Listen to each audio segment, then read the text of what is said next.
Hi, my name is Jan Benham, founder and CEO of the Institute of Aromatherapy and Aroma Shop.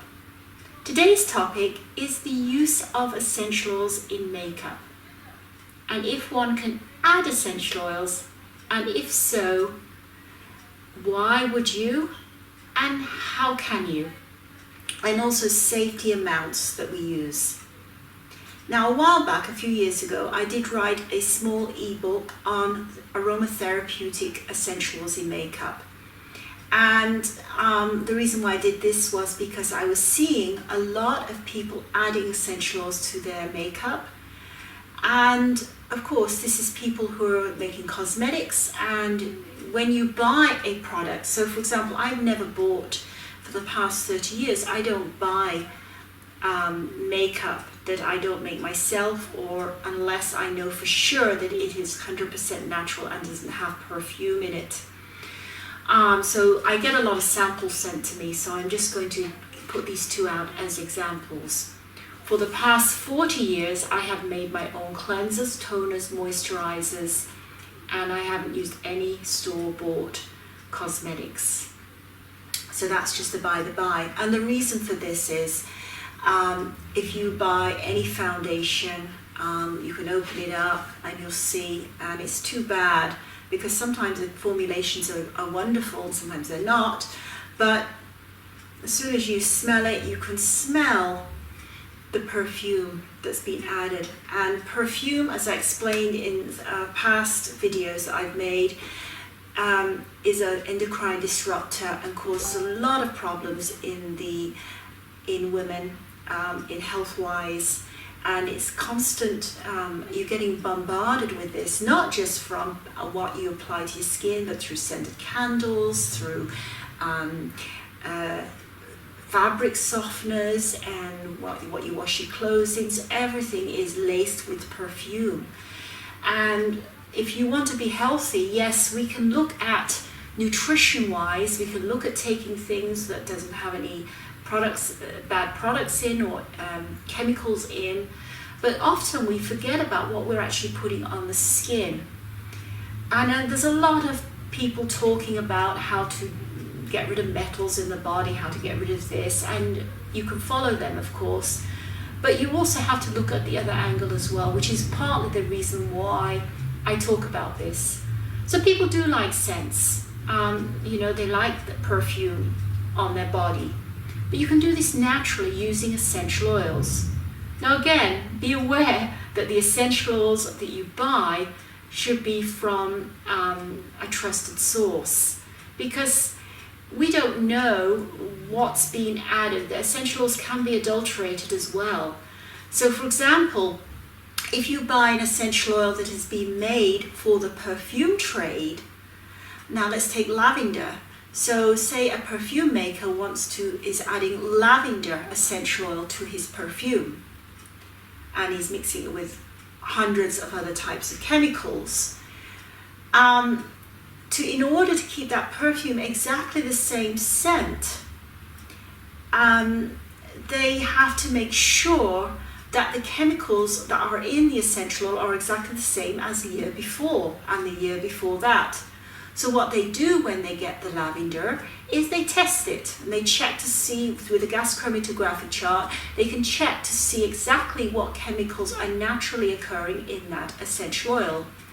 Now every year, each harvest, because of the soil, because of the climate, changes slightly. So the perfume is always different year after year. It's still lavender essential oil, but it will have shifted, it will have changed. So what they do is then they will adulterate it. They will add chemicals in order to make it exactly the same as the year before. It could be naturally adulterated, or it could be chemicals added. And then it's still called the essential oil. And sometimes these companies will then sell it as an essential oil. So it's very important to know your source of your essential oils in order to get the pure essential oil. Okay, so what does this have to do with makeup? Well, in the mid-1980s, as a practicing aromatherapist, I was intrigued when a company bought out, it was Aveda, was bringing out a line of makeup products that was aromatherapeutic based. And I was so excited and I couldn't wait to receive and sell the aromatherapy makeup in my salon. So when they arrived, I was so disappointed. The lipsticks were all scented with Fennel essential oil, which smells like licorice a little bit. Now, sweet Fennel essential oil is a wonderful tool, a wonderful essential oil to use in treatments, but to use in lipsticks, I don't think so. And I don't know why they chose Fennel. There were so many different choices. I mean, for example, in my lipsticks, I often put sweet orange essential oil. You can add peppermint, you can add lime, you could even add lavender if you wished. But it was Fennel that they did. So that was my first disappointment. So my goal was at that time that I wanted to be able to create my own line of, I was already making my own creams at that time, but I wanted to be able to create my own lipsticks and makeup and add my own essentials to them. So the idea is that why would you add essential oils to a makeup? Well, let's take foundation. So the foundation is great for people, for example, say you've got rosacea, which is a reddening of the skin, which can happen mostly more to women than to men, but it can afflict men as well. And it's an inflammatory skin response to various factors. So you can use, to make yourself feel better, of course there's treatments to use that you can use essential oils, and also nutritional guidance that helps with rosacea as well. You usually have to help heal rosacea with healing the gut and also the types of food you eat, and also skincare routines as well. And I do talk about that in another video. So obviously, if you've got something like rosacea or very bad acne, you might want to cover up when you go out so people don't stare at you. And a foundation is a great way to go with that. So all commercial foundations, some of these might work, but unfortunately, because they have added so many other things, like a lot of foundations are made with silicone or dimethicone, which is a silicone, and it doesn't allow the skin to breathe. So you're applying this makeup on your skin. It also, I would say 99% of liquid foundations that you buy contain perfume, which can irritate the skin even more. So it can make your rosacea worse. So you can make your own mineral makeup, which is free from silicones and free from perfume. And that will help with and especially if it's made with zinc oxide, that will help to cover the redness and also any spots that you might have, and will help to calm. The zinc really helps to calm down the skin. So by adding some essentials that might help with rosacea, so certain essentials like Immortelle, which is also known as everlasting, is helichrysum is the Latin name. German chamomile, which is a blue essential oil in color, or even Roman chamomile. They're all calming to the skin and also antibacterial. So all essentials are antibacterial. Mandarin is another essential that one can add to the foundation as the natural foundation, and then you can apply it to your skin. So that's just the way. So you're having a cosmetics that doesn't just make you look good, but it also makes you feel good, and it does, and I call it do good at the same time. So look good, feel good, do good, all at the same time. And that's what we're aiming for when we are making our cosmetics. Now I'm just going to scroll down here a little bit. I've got my little book open. So some essential oils, you've got to know about your essential oils. So if you don't know about essential oils, then you really should take an education or consult with a qualified therapeutic aromatherapist. Okay, there's a big difference in the different trainings, anything from 2 days to a year or 2 years or even longer. So some essential oils are very gentle, and some others can be very irritating. and could cause serious damage if used incorrectly. So it's extremely important to know which essential oils can be used safely on the face, especially around the eyes, and in what percentages. So obviously I'm just going to talk, I'm not going to go around every single thing that's in this book. You can get this book online. But basically, for the formulators, people who are formulating essential oils out there, just a quick insight into this. In face makeup, if you're making a liquid foundation or a cream foundation or even a pressed foundation, for face makeup like foundations, concealers, which would be the most benefit, or even bronzers, the percentage is 0.5 to 2.5%. Now what that comes down to in drops is anywhere from 10 to 50 drops to 100 ml. So this is 40 ml, so you could do anywhere from 5 drops to 25 drops or 20 drops to this whole amount here. I would start, I would err on caution here, and I would go with the less rather than the more. So always start with the lower amount of drops. In lip makeup, also just a little by the by, you want to make sure you're keeping away, especially if you're adding to foundations, you want to make sure that you're not using sun sensitizing essential oils as well, like bergamot.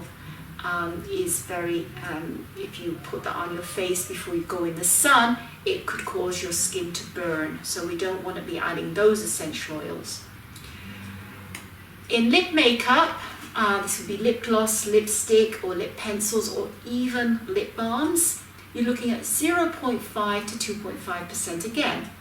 So again, to 100 ml of product, you're talking 10 to 50 drops. Now, in a typical lipstick, you're only talking about 4 grams of lipstick. So you're talking about less than a drop in each lipstick. So whoever says, oh, melt down your lipstick and just add 3 drops of lipstick is adding way too many drops of essential oil. So make sure that you realize that when you're adding your essential oils to your formulations. On eye makeup, it's 0.05 to 0.5%. So again, 1 to 10 drops to 100 ml of eye makeup. Now it's a lot of eye makeup. So again, you're looking at a drop, a 0.0 drop, 0.001 drop to each eyeshadow. So I wouldn't even suggest that you added essential oils to mascara anyway, frankly, or eyeshadows. You don't need to. I think it's more useful in lipsticks, definitely. It's quite nice to have a sweet orange. Sweet orange is very safe. It's not sun sensitive, and neither is mandarin. So those are 2 safe essential oils you could add to lip glosses, lip balms, lipsticks, and so on. But I would really stick more to your face makeup because you're wanting something to help heal the skin or whatever. So I have mentioned a table with what I consider the most important essentials, the most useful essentials that you can use in makeup. Now, I put bergamot in here, but I've suggested berbertine free only, just because of its sun sensitivity, but you don't need to. I wouldn't use it on the lips, and I wouldn't use it in eyes.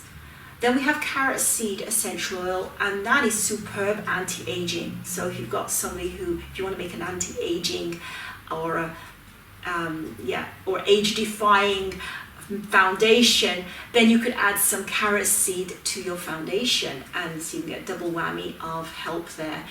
And in carrot seed, I wouldn't add to lip makeup. It doesn't smell too great, but to foundations is good. In fact, I leave out a lot of the following: Roman chamomile, German chamomile, Calais sage, cypress, very much a minimum amount that you'd use, and eucalyptus I would leave out of the lip and eye makeup. They're all for good in the face makeup for various. So you could make something, say, Another example would be make a foundation that if somebody's constantly got headaches or sinus congestion, you could actually make a foundation that would also be helpful for that as well, using eucalyptus. Geranium is a pretty safe for all your face, your eye, around the eyes and around the lips. Helichrysum is great for everything. I've put lavender, I've ticked it lavender for everything. Mandarin and myrrh, again, is pretty safe. Palmarosa is another good one. I'm looking for basically the most common ones here. And the other ones I like for use in makeup is patchouli, peppermint and spearmint, great in lipsticks, peppermint, petitgrass, rose, rosemary, sandalwood, tea tree, vetiver and ylang ylang. Now also in the book I have how you might choose your essential oils. So you can do different variations of choosing. Some people like to use cross-referencing. So you might have somebody with multiple problems. They might have acne rosacea, or they might have eczema. Let's take eczema. And they might have sinus disorder as well. So you could you could look and see if there's any common essentials that will help with sinus conditions and with eczema, and that's called cross-referencing, and that's how you would choose your essential oils. You could also use muscle testing as well. I haven't gone into the muscle testing in my book. I do it more in my aromatherapy seminar workshop that I teach, and also in my aromatherapy theory classes that I teach, aromatology classes. So for example, I've just gone here and made a few little examples in the book where rosacea is the core problem. That's the problem that the woman has issues with. She also has a lot of anxiety, which would make sense that possibly it's the rosacea causing the anxiety, or the anxiety caused the rosacea. And she also happens to have anger issues. So I've done that deliberately, and what we came out with was that the oil to use that worked with all three was chamomile roman for a middle note, and we separate the essentials into top, middle and base notes, but for a middle note. So you could just simply add a few drops of Roman chamomile to the person's foundation, or even to a moisture cream, a ready-made moisture cream, or I teach how to make, or in my books, The Creamy Craft of Cosmetic Making and the Baby Boomers Beauty Bible. I also have, I don't think I have the book on me at the moment. I also have recipes on how to make a basic white cream and a basic white lotion, and then again you can add your essential oils to that as well before you apply your foundation. So this is, and also we have in here a Materia Medica, a cross-referencing chart, so you can see what essential oils specifically help each condition.